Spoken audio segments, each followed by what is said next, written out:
Bonjour mes frères, bonjour mes sœurs, bonjour à tout le monde. Je peux dire aussi bonsoir, selon votre temps.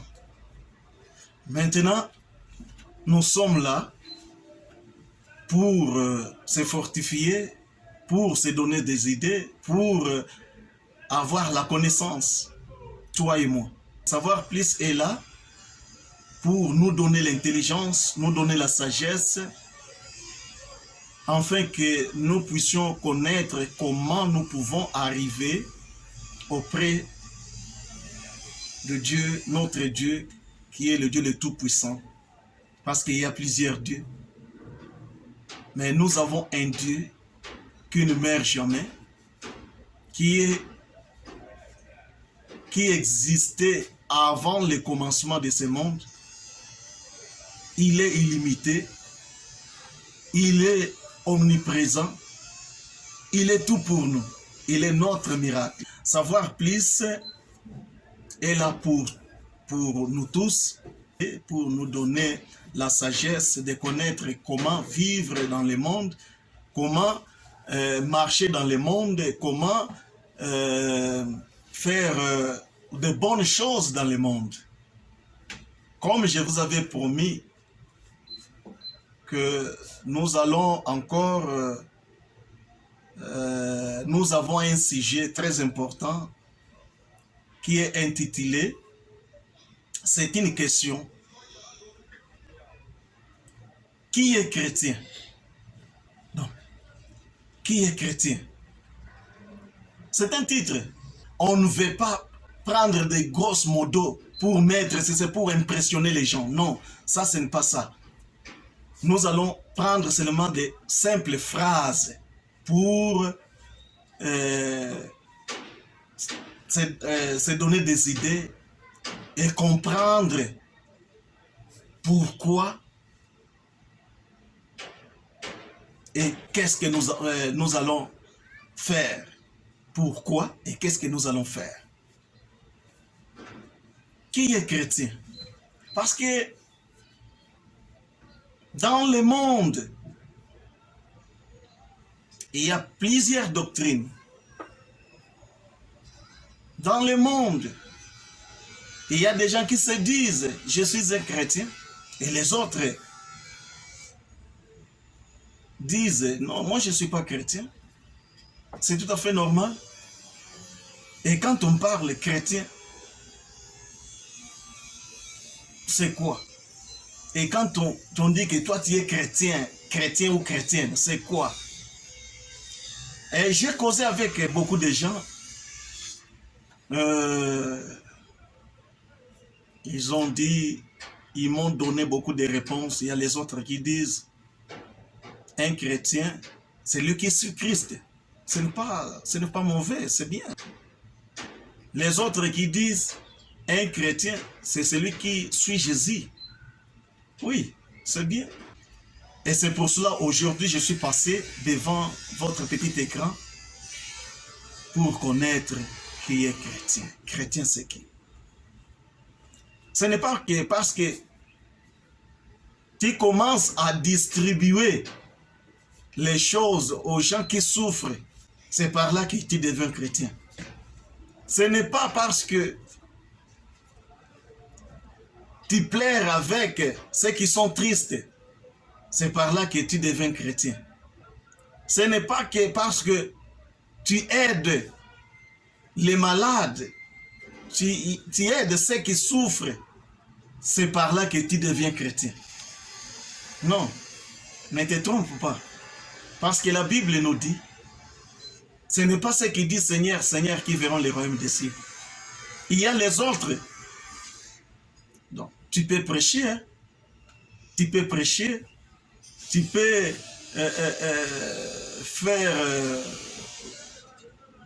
tu peux être protocolaire, tu peux être diacre, tu peux être ancien, tu peux être tous les noms que vous voulez, tu peux être, je ne sais pas, je peux dire bishop, je peux dire je ne sais pas quoi. Mais ce n'est pas ça qui va vous donner cette identité-là. Parce que la Bible dit, ce n'est pas ceux qui disent Seigneur, Seigneur. Peut-être chaque jour, tu pars à l'église. Non, je suis un chrétien parce que tu pars à l'église. Parce que tu fais le travail de Dieu. Parce qu'il y a plusieurs dieux. Le travail de Dieu. Il y a plusieurs dieux. C'est par là que tu vas dire que non, moi je suis chrétien. Chrétien c'est qui? Chrétien c'est quoi? Oui, c'est un mot qui vient de Christ. Christ, celui qui suit Christ, ça veut dire il est chrétien. Là, c'est vrai. Il y a beaucoup de questions, mais Christ d'abord, c'est quoi? Christ, c'est quoi? Ça signifie quoi?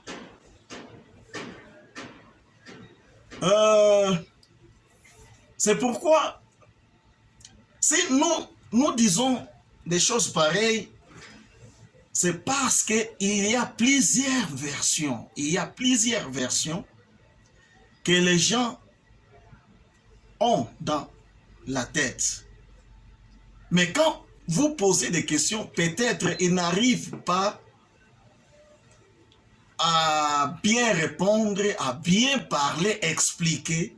Pourquoi? Parce qu'il a quelque chose qu'on l'avait introduit dans sa tête et il a grandi comme ça. Il est resté comme ça. Donc, il ne peut pas changer. Pourquoi? Parce qu'il est de telle doctrine, il est de telle doctrine, il est de telle doctrine. C'est ça le problème des hommes. Parce que celui qui connaît Dieu, beaucoup, il écoute et discerne. Parce que Dieu nous a donné la sagesse. Et il nous a dit toutes choses, nous devons discerner et comprendre. Ce qui est mauvais, vous jetez. Ce qui est bon, vous faites quoi? Vous prenez. Donc, c'est ça. Pourquoi? Parce que Osée, chapitre 4, verset 6, qu'est-ce qu'on nous dit ici? Mon peuple est détruit parce qu'il lui manque la connaissance. Puisque tu as rejeté la connaissance. Et Dieu dit, je te jetterai et tu seras dépouillé de mon sacerdoce. Puisque tu as oublié la loi de ton Dieu, j'oublierai aussi tes enfants. Ça, c'est Dieu qui parle. Pourquoi? Parce que les hommes prennent la connaissance, pas de Dieu, mais des hommes. Je peux donner un exemple. Quand Dieu a créé l'homme à son image, il avait un projet pour l'homme. Mais regarde, quand Dieu a mis l'homme dans le jardin d'Éden, il y a une personne qui est arrivée pour contredire ce que Dieu avait dit à Adam et Ève. Et ils ont pris une autre connaissance.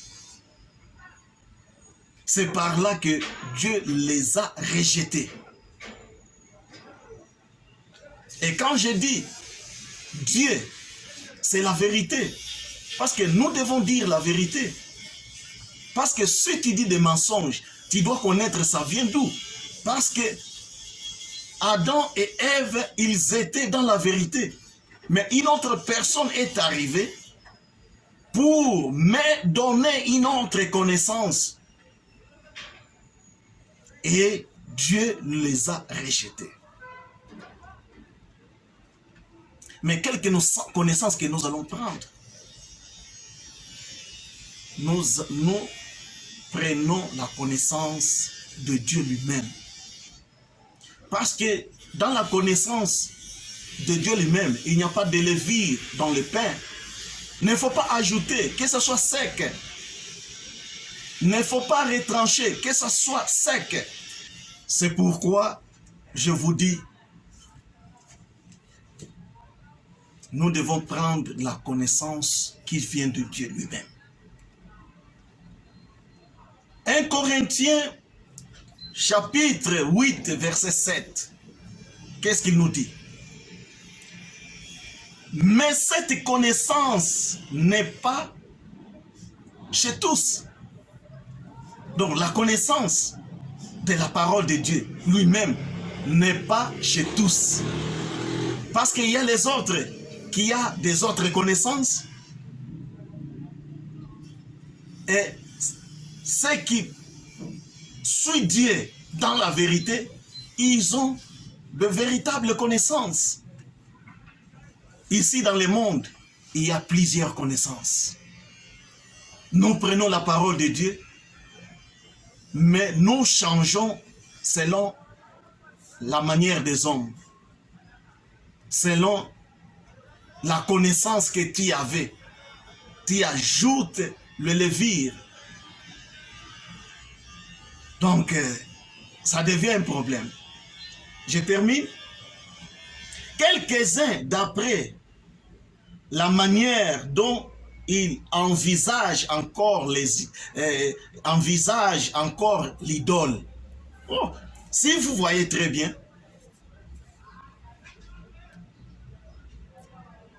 je peux dire, dans nos églises, dans nos assemblées, si tu aimes beaucoup ton idole,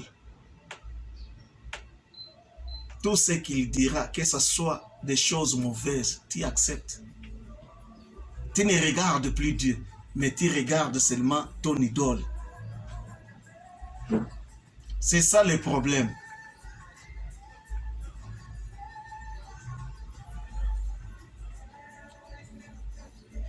Tu envisages encore l'idole, mange de ces viandes comme étant sacrifiées aux idoles. Et leur conscience est qui est faible est ensuyée. Donc, c'est-à-dire, toutes choses, c'est ce que je venais de dire ici, toutes choses que ton idole est en train de faire, toi, tu le suis. Toutes choses que il va te donner, tu manges. Quand il dit tu manges, c'est cette viande-là que toi tu vas manger. Cette parole-là, tu manges, tu manges, tu manges. Or que tu ne connais pas que les choses-là sont souillées. C'est ça. Donc, tu ne sais pas que toutes ces choses-là sont souillées. Pourquoi? Parce que tu suis ton idole. Mais quand on dit la vérité, peut-être les autres n'aiment pas la vérité. Mais nous allons dire la vérité. Parce que Dieu lui-même reste dans la vérité. Parce que la parole de Dieu, on ne peut pas ajouter, on ne peut pas retrancher. Il faut dire ce que Dieu lui-même dit.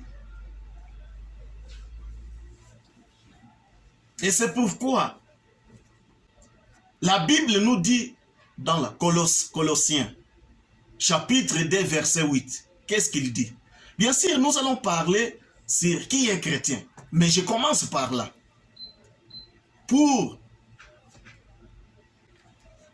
comprendre à qui nous pouvons suivre, à qui nous pouvons écouter. Et faire quoi dans notre vie? Colossiens 2, verset 8. Qu'est-ce qu'il nous dit? Now, il nous dit ceci. Prenez garde que personne ne fasse de vous sa proie par la philosophie et par une vaine tromperie, s'appuyant sur la tradition des hommes, sur le rythme du monde et non sur Christ. Je répète encore, Colossiens, chapitre 2, verset 8, il nous dit quoi? Prenez garde mon frère, prenez garde ma sœur, que personne vous trompe. Prenez garde que personne ne fasse de vous sa proie.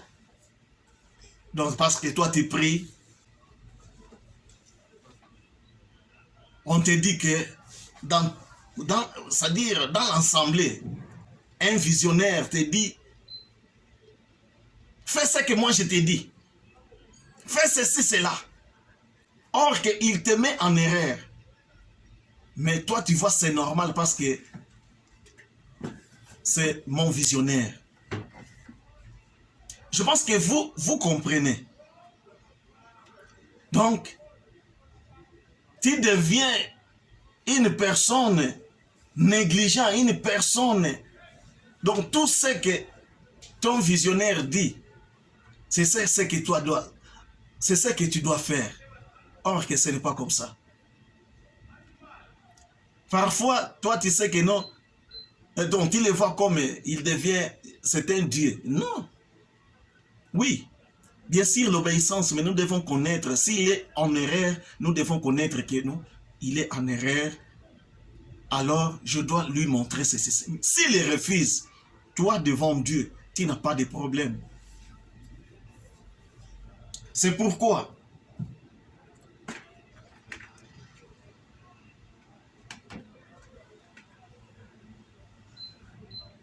selon le verset ici, prenez garde que personne ne fasse de vous sa proie par la philosophie. Parce qu'il y a plusieurs personnes qui viennent avec leur philosophie.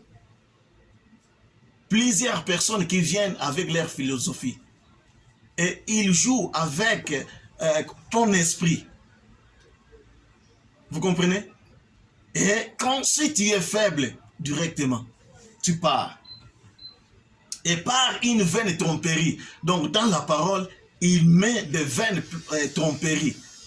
Au lieu de dire ceci, il dit autre chose, comme dans les jardins d'Éden, il mélange les choses. S'appuyant sur la tradition des hommes. Parce que dans les églises, il y a maintenant des traditions. Donc ça se fait beaucoup, les traditions, dans les assemblées. Non, on fait ceci, on fait cela. Donc il a cette connaissance-là. Et tu apprends, tu mets dans ta tête. Et ça reste comme ça.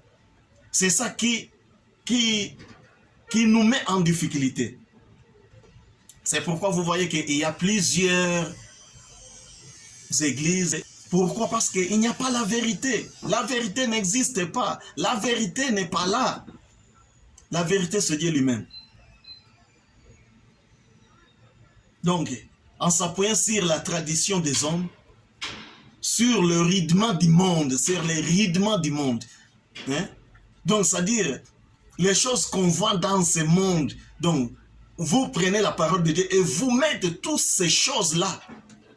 Vous mélangez vraiment, vous faites des poteaux. Mais, on laisse Christ. Et non sur Christ. On ne parle pas de Christ. Donc l'homme, quand il prend tout ça, il fait ce que lui veut faire, mais il laisse Christ. Et c'est pourquoi nous allons connaître Christ c'est qui.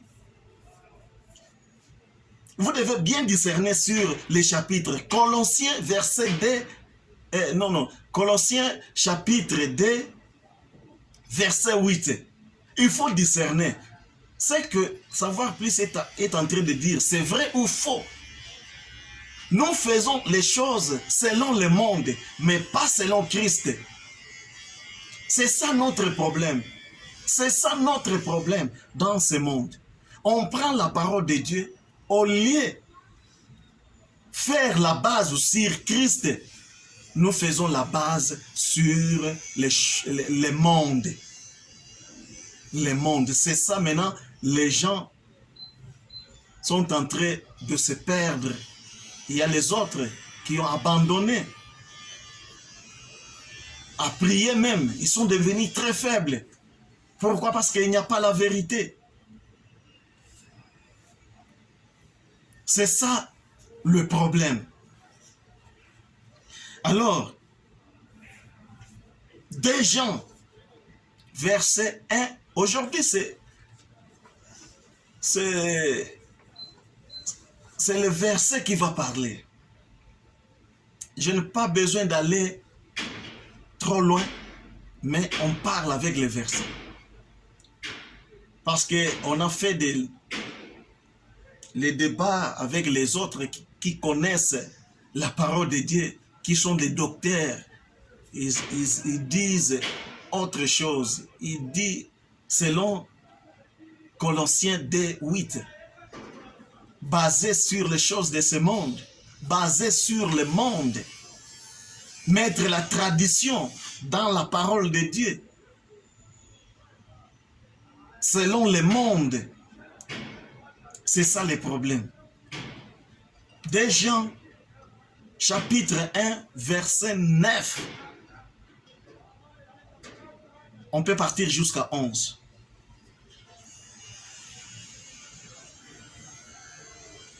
Mais je peux dire ce qui est, je peux lire ce qui est important. Quiconque va plus loin et ne demeure pas dans la doctrine de Christ n'a point Dieu. Celui qui demeure dans cette doctrine a le Père et le Fils. Je répète, quiconque va plus loin ne demeure pas dans les doctrines de Christ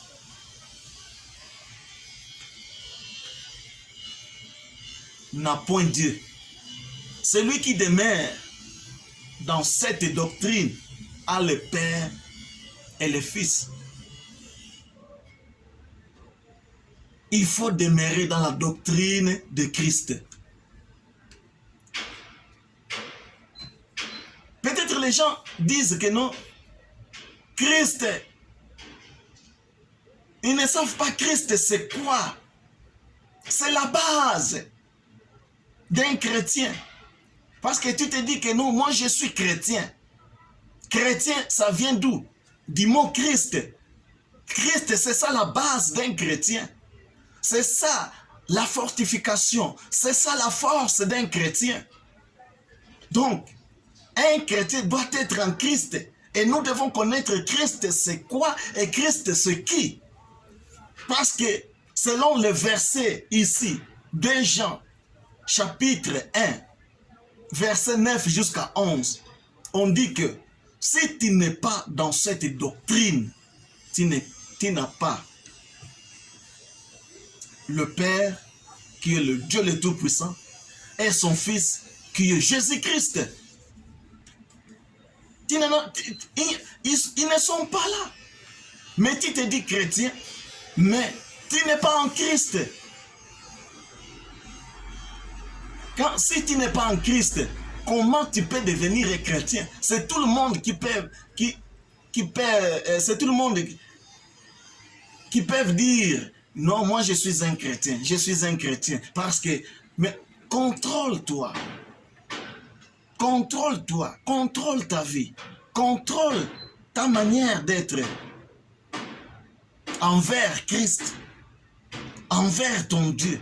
Est-ce que réellement tu connais Dieu ou non? C'est pourquoi savoir plus demande. Est-ce que tu es dans Dieu? Est-ce que tu connais Dieu? Est-ce que tu es avec Dieu? Pourquoi? Christ, c'est notre base. C'est la base d'un chrétien. Parce que si tu n'es pas en Christ, tu n'es pas chrétien.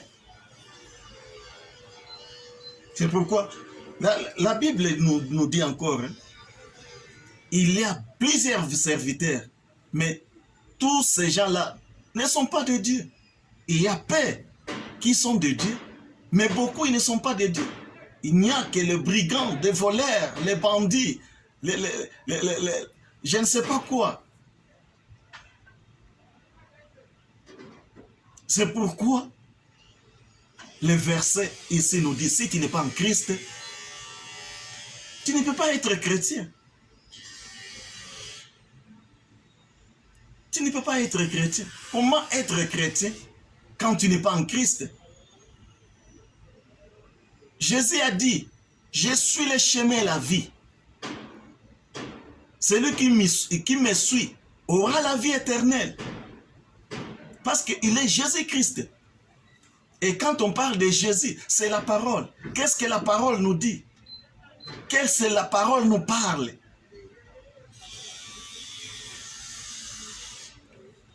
Si tu suis Christ, si tu suis Jésus, sache bien que automatiquement, tu es déjà avec Dieu. Et il faut respecter la parole de Dieu. Il faut être dans la vérité. Quand tu es dans la vérité, Dieu sera là, présent, et son Fils. Et ils vont demeurer dans leur maison, qui est toi. Pourquoi? C'est par là que Dieu va te défendre. Dieu va faire beaucoup de choses dans ta vie. Pourquoi? Parce que tu as un Dieu. Le Dieu le Tout-Puissant. Quand tu parles, il t'écoute. Tu ne peux pas même prendre même 1 heure du temps, 3 heures du temps, même 30 minutes. Quand tu réfléchis, automatiquement, il t'écoute et il fait. Parce qu'il t'appelle, tu es le Fils. Tu es mon Fils. Nous allons partir encore. Qu'est-ce que la Bible nous dit?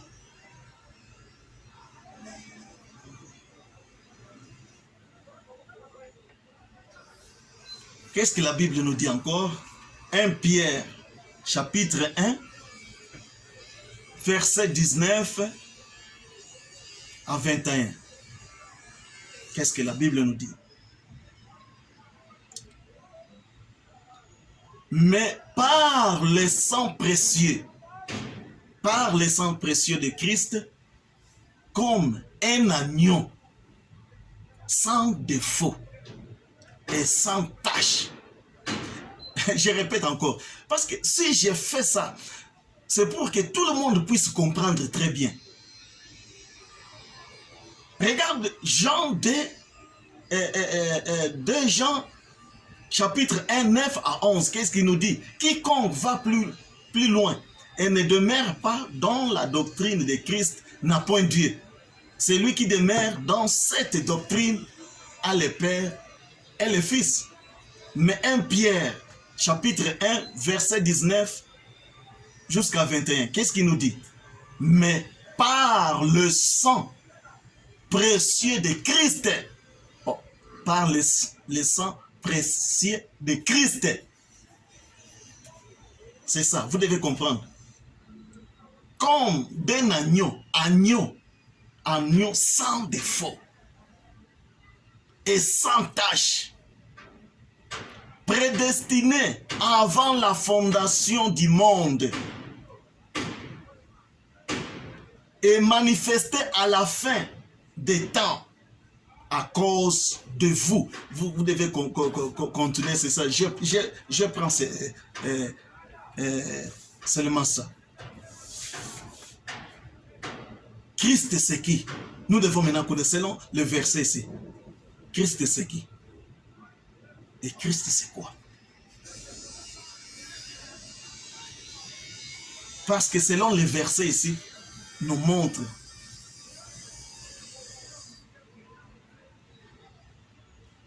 le sang de précieux de Christ qui avait renversé son sang.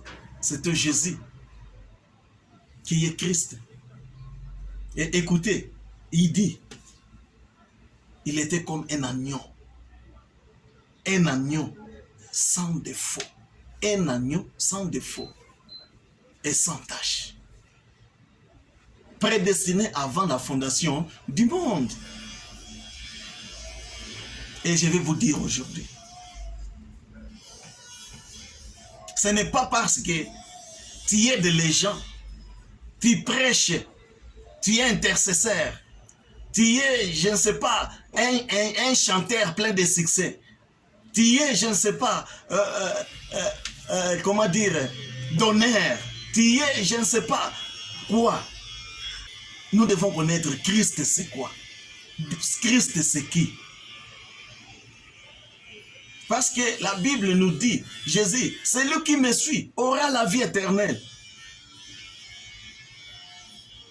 Et aujourd'hui, je vais vous dire, Christ signifie une personne qui est sans tache.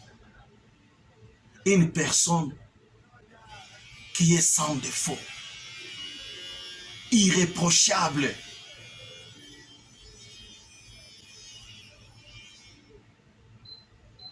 Ce n'est pas parce que tu es des gens, tu deviens chrétien, tu connais Dieu. Non, ce n'est pas ça.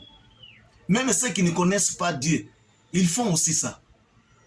Dans les temps de coronavirus, il y avait des donneurs qui étaient sortis. Mais ce sont des personnes qui ne connaissaient pas Christ et qui ne connaissaient pas Dieu. Si tu les poses la question, ils disent non, non, comment dire, ne faut pas me dire des choses de Dieu. Mais il donnait aux gens, il aidait aux gens, même dans les hôpitaux, par-ci, par-là. Mais il ne connaît pas Dieu. Christ signifie quelque chose sans défaut, quelque chose sans tache. Celui qui est en Christ doit être sans défaut, irréprochable. Tu dois être irréprochable devant Dieu. C'est par là que Dieu va demeurer dans ta vie. C'est ça. Parce que quand tu sers à Dieu, tu dis que moi je sers à Dieu. Je suis un serviteur de Dieu. Parce que je fais ceci, je fais cela. Mais on te reproche de beaucoup de choses. Tu n'es pas de Dieu. Parce que tu as des défauts. Parce que tu as des tâches. Un chrétien, ça veut dire celui qui est en Christ. C'est ça la base d'un chrétien. Alors, nous devons être en Christ. En Christ, ça veut dire sans défaut, sans tâche dans notre vie. Mais tu as plein de tâches. Tu as plein de défauts. Tu es corruptible. Tu suis des philosophies de ce monde. Mais là-dedans, on parle de Jésus-Christ. Mais devant Dieu, tu n'existes pas devant Dieu. Pourquoi? Parce que tu as des philosophies de ce monde. Mais pas de Christ. Parce que les gens ils ont abandonné Christ. Christ, ça signifie une personne sans tache, une personne sans défaut, irréprochable même. Parce que Jésus-Christ était irréprochable. Si vous voulez suivre Jésus-Christ, laisse tout ce qui est des tâches, tout ce qui est des défauts dans ta vie. C'est par là que tu vas entrer dans le royaume de Dieu, que tu vas entrer dans les chemins de Dieu. Tu abandonnes les philosophies des hommes. C'est par là que Dieu va demeurer chez toi et son Fils. Je n'ai pas beaucoup de choses à dire. On voulait seulement vous parler à propos le mot Christ. Parce que beaucoup de gens ne savent pas. Christ, c'est quoi? Ils ne savent rien. Oh, Christ, c'est parce que avant de passer, de faire une émission, j'ai parlé avec les gens. Même les responsables des églises, j'ai causé avec eux. Mais je n'ai pas vu, comment dire, les mots ici sans tache, sans défaut. C'est seulement que non. Celui un chrétien, c'est celui qui est en Christ. Christ, c'est quoi? Ça devient autre chose. Donc, en bref, Christ signifie une personne sans tache, une personne sans défaut. C'est fini. Celui qui suit, qui est chrétien, donc c'est une personne sans défaut, sans tache. C'est fini. Il n'y a pas autre chose. Sans tache, comment? C'est parce que Jésus-Christ a préparé les chemins. Parce que quand tu suis Jésus-Christ, dans les chemins qu'il nous a dit, tu seras sans défaut, sans tache, irréprochable. Mais nous prions, mais plein de choses, la haine, la jalousie,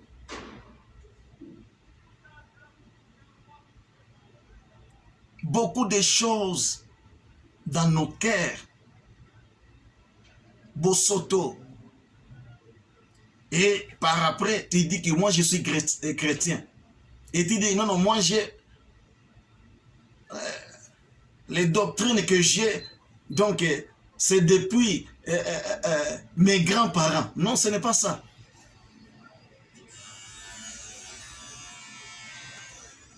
Être chrétien signifie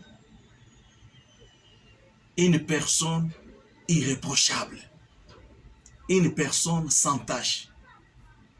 Le monde, comme Jésus-Christ, le monde peut te condamner, dire beaucoup de choses, mais que tu sois irréprochable devant Dieu.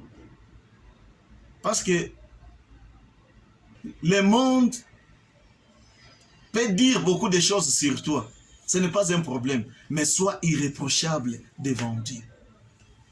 Comme Jésus-Christ, on les avait qualifiés de toutes sortes, plusieurs injures aux pharisiens, mais il était irréprochable devant son Père.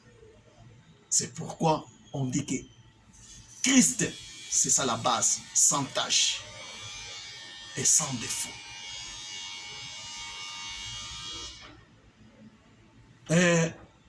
Nous allons terminer, mais avant de terminer, je voulais dire quelque chose. Hébreux, chapitre 3, versets 6 à 8. Il nous dit quoi? Mais Christ l'est comme fils sur sa maison. Et sa maison, c'est nous. Pourvu que nous retenions jusqu'à la fin la ferme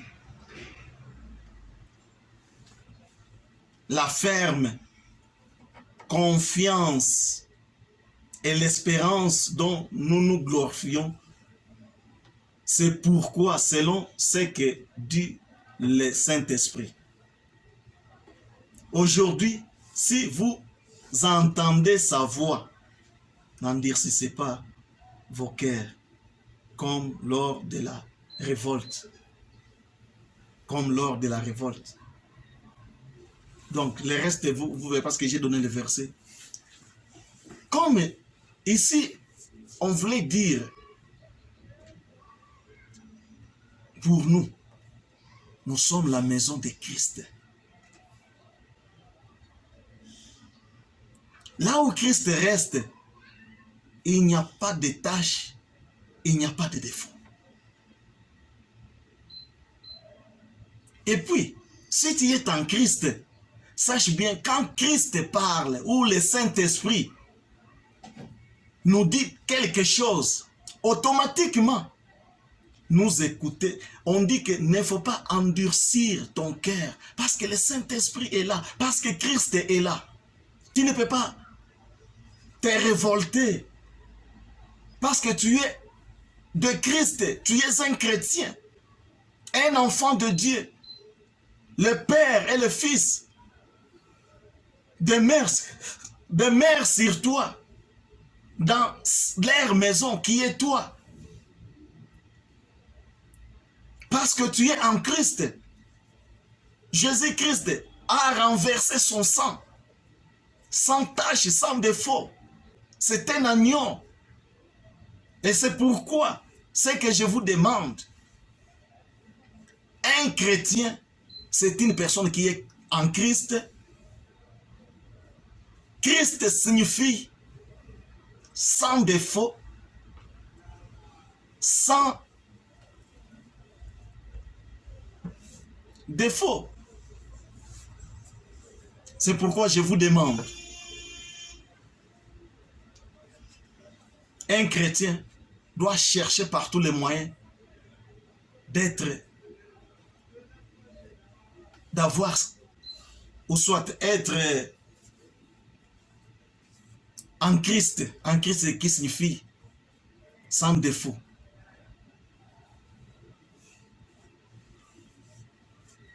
Sans tâche même. Parce que si tu es dans le défaut, avec plusieurs tâches, ça sera difficile. Vous comprenez, tâche c'est quoi? Et les défauts c'est quoi? Il n'y a pas moyen de beaucoup expliquer parce que vous comprenez.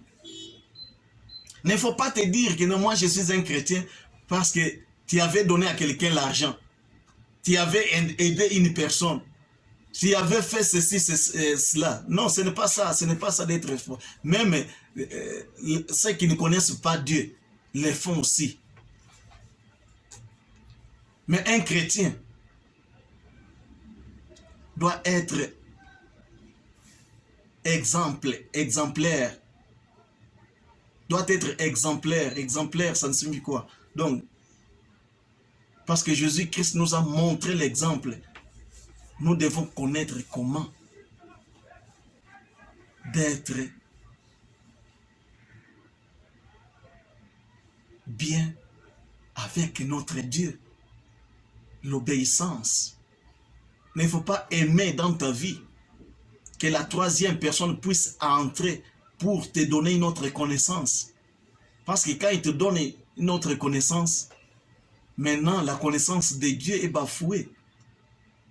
Maintenant, on va te jeter dehors du jardin d'Éden. Maintenant, tu n'es pas de Dieu. C'est pourquoi je vous demande que nous devons tirer attention, vous les chrétiens. Nous tous, on se dit les chrétiens. Parce qu'il y a les autres qui disent, non, non, dans le monde, nous tous, nous sommes des péchés. Mais le rôle de Jésus-Christ, c'était pourquoi? Bien sûr, c'est écrit dans la Bible que nous tous, nous sommes des péchés. Ok, mais le rôle de Jésus, il a renversé son sang, sans tache, sans défaut. Mais toi, tu te dis que tu es chrétien. Qu'est-ce qu'il faut? Qu'est-ce que Jésus-Christ te parle? Qu'est-ce qu'il faut maintenant? Non.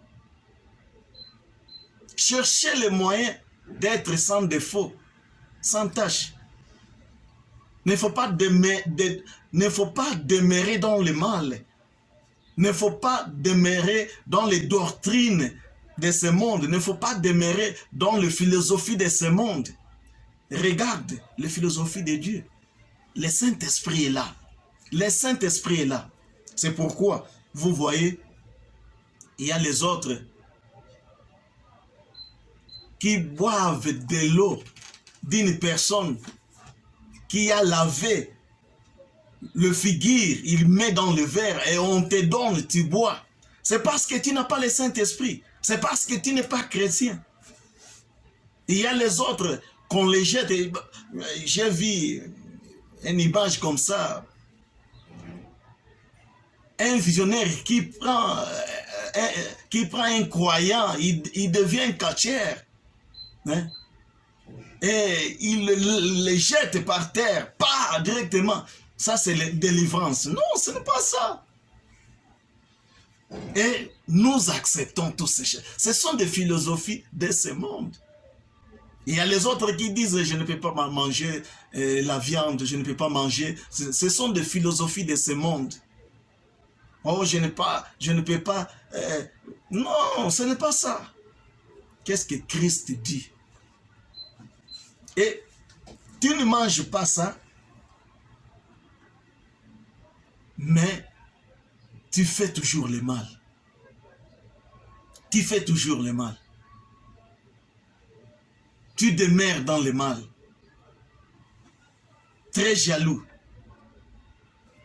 Vous voyez que ça ne sert à rien. Et c'est pourquoi, à partir d'aujourd'hui, nous devons connaître, nous les chrétiens, nous devons connaître que les chrétiens signifient sans tache. Nous devons vivre sans tache. Nous devons être en Christ, demeurer en Christ sans tache, sans défaut. Et par là, Dieu va nous appeler, nous sommes ses enfants. Nous sommes leurs femmes. Nous sommes sa femme. Parce qu'il viendra prendre sa femme, qui est nous, qui est Église. Église, c'est toi. Sans tâche. Parce qu'à l'Église, l'Église n'a pas de défaut, n'a pas sans tâche, elle n'a pas de tâche. L'Église n'a pas de tâche, n'a pas de défaut. C'est par là que Dieu va rester dans l'obéissance, comme dans le jardin d'Éden. Merci beaucoup mes frères, merci ma sœur de m'avoir, comment dire, d'avoir écouté cette parole. Ce n'est pas la parole qui vient de Papa Ferdinand, c'est la parole qui vient de Dieu. Alors, nous avons parlé, c'est à toi maintenant de comprendre, de discerner que c'est du début jusqu'à la fin, ce que nous avons dit. Est-ce que c'est vrai ou c'est faux? Si c'est vrai, prends ça et mets dans ton cœur. Et contrôle ta vie et comprendre qu'est-ce que je dois faire pour vivre avec Dieu, pour que Dieu puisse demeurer dans ma vie, dans sa maison qui est toi. Qu'est-ce qu'il faut? Ce n'est pas parce que tu pars à l'église, c'est par là que tu deviens chrétien. Non, ce n'est pas ça. Un chrétien, c'est lui qui suit Christ. Christ, ça veut dire une personne qui ne demeure pas dans le péché, dans la connaissance des hommes, dans la doctrine des hommes, mais dans la doctrine de Dieu, qui est Christ. Merci. Que Dieu vous bénisse, que Dieu vous protège, au nom de Jésus-Christ. Amen.